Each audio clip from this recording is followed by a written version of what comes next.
Good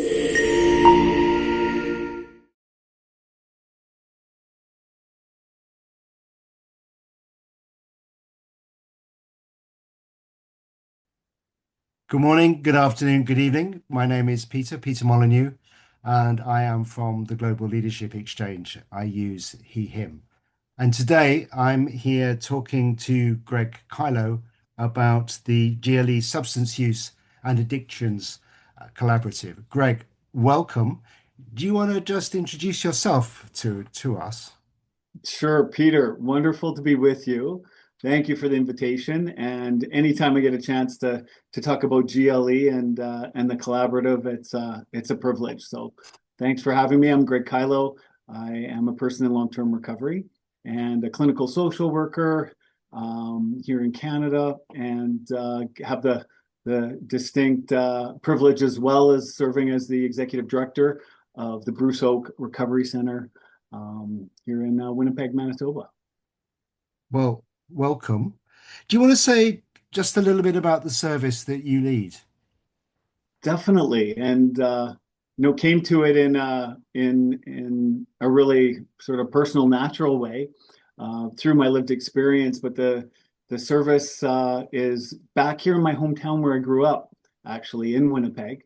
But I had been living in Toronto, Ontario for many years, and was actually repatriated back to Winnipeg to help build a new concept of what's possible to support people with their relationship who are exploring their relationship with substances and substance use disorders and addiction. And so we created a bed-based 50-bed service and support here in Winnipeg.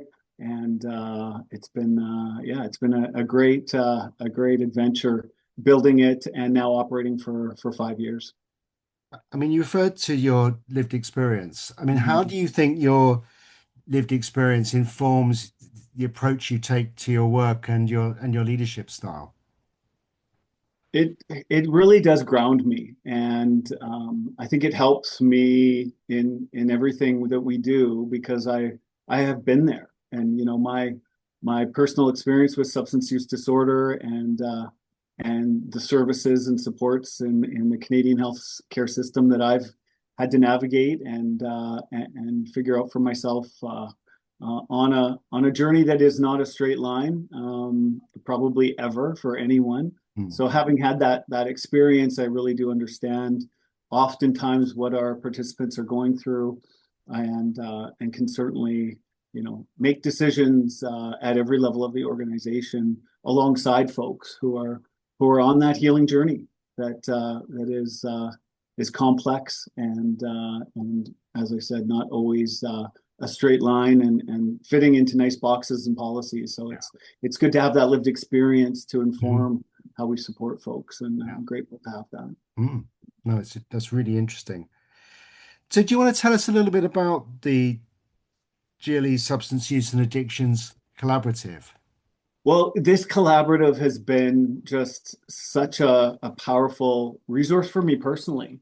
I mean, I now get to co-chair it, but it's something that I have actually used as our services for men and people who are male identified and non-binary, and now we're building a female identified non-binary center for women and children. And I actually leverage the global wisdom and experience and knowledge through the network to help inform, what are the best practices globally for supporting folks who are going through this, specifically around that gender Mm. prioritized Mm. area. And it was incredible. Like instead of researching and doing things in our province or in Canada, I had a global network of support and a real advisory council and team of leaders that we had built relationships through the leadership exchanges, which is really what I think is the powerful element of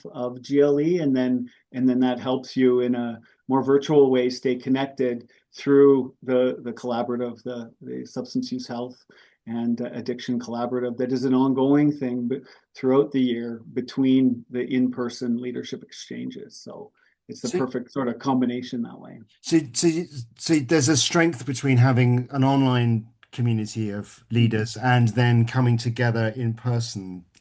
I think it's every 18 months, isn't it? That, Exactly, exactly, in a different part of the world. So, uh, and we get to actually host here in Canada Mhm. the next one in 2026. So I'm really we're really That's in excited. June, isn't it? Yeah, June 1st or June 2nd to 5th, I think. The first and second is Mhm. actually the knowledge exchange piece where you select a particular match or area that and they're being held all across Canada. Ours is going to be in Montreal, and there's several actual substance use and addiction matches to choose from. And then June 3rd to 5th, everybody comes together in Ottawa and in Canada's capital for a super powerful, network meeting over 2 days to bring us all together Mhm. from across the world. So, so what are the synergies globally? I mean, in terms of the sorts of issues that uh, leaders within the substance use and addiction space are dealing with. Well, it's funny that although there are some differences with Hmm. substances around the globe, many of us are having the same challenges, and so being able to tap into workforce or policy issues or often funding strategies with governments, all of these different things that are quite common, you get to tap into a resource not just of opportunities for innovation and not having to rebuild something because someone else, in the UK or in the Netherlands or in Australia has already done that and are so willing to share because you're part of this collective. Also, that you're not also competing against each other for the same funding, Mm. right? So because you're in different parts of the world, it does open up doors for more cooperation, actually, Yeah, ironically. yeah. And then being able to have support from individuals who are not sort of in your same country and really share kind of quite vulnerably sometimes and getting actual leadership peer support from folks because it can be hard being a leader sometimes and at times lonely. And so having a network of support in the leadership capacity has been really something where we're practicing what we're preaching in terms of the transformative power of peer support, actually. Yeah, yeah. And what are the kind of emerging themes? What are the things that you're seeing that leaders are grappling with? Well, with regards to substance use, health, and in particular addictions and other addictions other than substances, one of the matches, the knowledge exchanges is around what is the research and what are the best practices for supporting folks that are struggling with these other behaviors that might be, maladaptive coping mechanisms or becoming problematic around, shopping or sex or the internet Mm. and social media and all of these things. We're seeing people maybe who were once struggling with substances are now having problems in other areas, and how are we supporting those folks in evidence-based trauma-informed ways, and what is the research around that, and can we be doing utilizing interventions that we're already using to support folks with those as well. And that's going to be the topic of the match that we're hosting in Montreal. Okay, that's great. So, what does being part of GLE mean to you? Hmm. Well, it's being connected globally is something that you really actually don't think is possible. And today, being able to be connected with people because of technology, but also because of global networks like GLE is not just possible, it's happening. And I feel like as a leader, if I'm not connected to what's happening in other parts of the world, I'm not delivering Mhm. and providing the very best possible care I can here in Canada. And so I've been able to share that here in the Canadian context, things that are being done in other jurisdictions, so that we can innovate and be able to deliver the best and optimum care here in our communities. And so I mean, that's what it's all about as a person with lived experience, being able to support people to get to meet their goals and to support their long-term health outcomes as effectively as possible is incredibly purposeful and meaningful for me as a leader. And GLE helps make that possible. Mm, fantastic. So you talked about the match. Mm. Can you say a little bit more about that 2 days?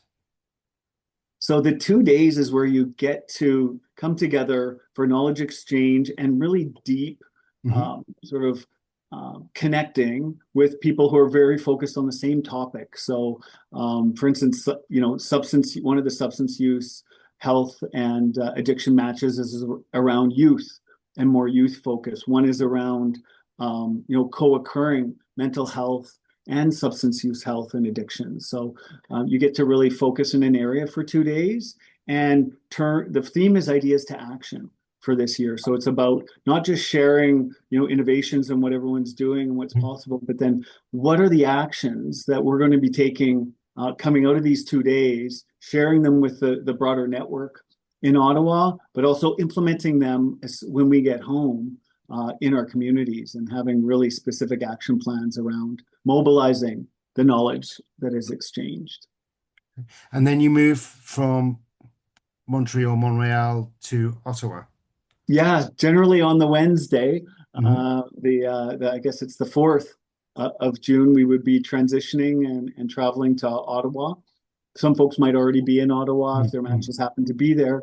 And then you're with the entire global leadership network.